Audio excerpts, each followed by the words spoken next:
कुछ लोग इसे कला का नमूना मान रहे थे। वे इस विदेशी तकनीक वाले नीले भृंग को उठाकर देखने से खुद को रोक नहीं पाए। जैसे ही छोटू ने इसे उठाया, भृंग ने नीली आभा बिखेरनी शुरू कर दी। फिर भृंग उसके हाथ में धीरे धीरे बदलने लगा। लेकिन जब छोटू बहुत उत्साहित था, तभी बदलता भृंग अचानक उसके चेहरे पर आ गिरा। इस घटना से छोटू के परिवार वाले डर के मारे चिल्ला उठे। समझ में आने पर उसके चाचा ने भृंग हटाने की कोशिश की, लेकिन जैसे ही उन्होंने भृंग को छुआ, वे बिजली के झटके से दूर जा गिरे। इसके बाद बिजली की चमक से कमरा भर गया। इस समय बीटल तेजी से छोटे शुआई की पीठ पर चढ़ गया, जैसे वह उसके शरीर में समा रहा हो।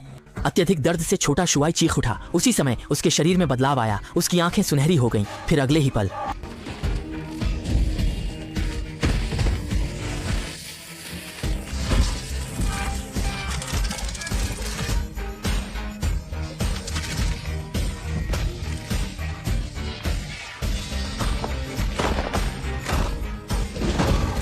काले और नीले युद्ध कवच के बनते ही छोटे शुआई ने देखा कि उसके सामने एक रियल टाइम विश्लेषण प्रणाली है। पर इससे पहले कि वह चौंकता, एक अजनबी आवाज गूंज उठी।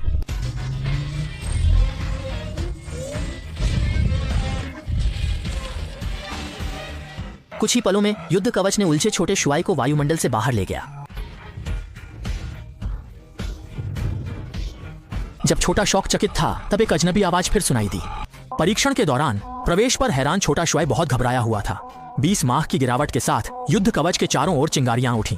जब छोटा शुआई लगभग गिरने ही वाला था, तब युद्ध कवच ने समय पर उपकरण सक्रिय किया, जिससे उसकी जान बच गई। छोटा शुआई ने सोचा सब खत्म हो गया, लेकिन युद्ध कवच ने फिर से उड़ान दल का परीक्षण शुरू कर दिया। युद्ध कवच की सुरक्षा में छोटा शुआई समुद्र की सतह पर उछला, और इससे पहले कि वह कुछ समझ पाता, युद्ध कवच ने उसकी गति ध्वनि से भी तेज कर दी।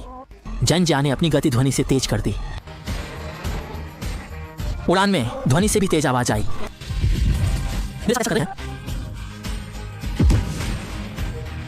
लेकिन अंत में उतरने का तरीका कोई सोच नहीं सकता था। हैरान छोटा शुआई पूरी तरह स्तब्ध था। वह जल्दी से कार के मालिक को समझाने की कोशिश कर रहा था। तभी यात्रियों से भरी बस उसकी ओर आई। यह देखकर आश्चर्य हुआ कि युद्ध कवच के पास स्वायत्त सुरक्षा का कार्य था। युद्ध कवच द्वारा बीच से कटी बस देखकर घबराया छोटा शुआई समझ नहीं पा रहा था क्या करना चाहिए। महत्वपूर्ण क्षण में युद्ध कवच ने पीछे का इंजन चालू किया।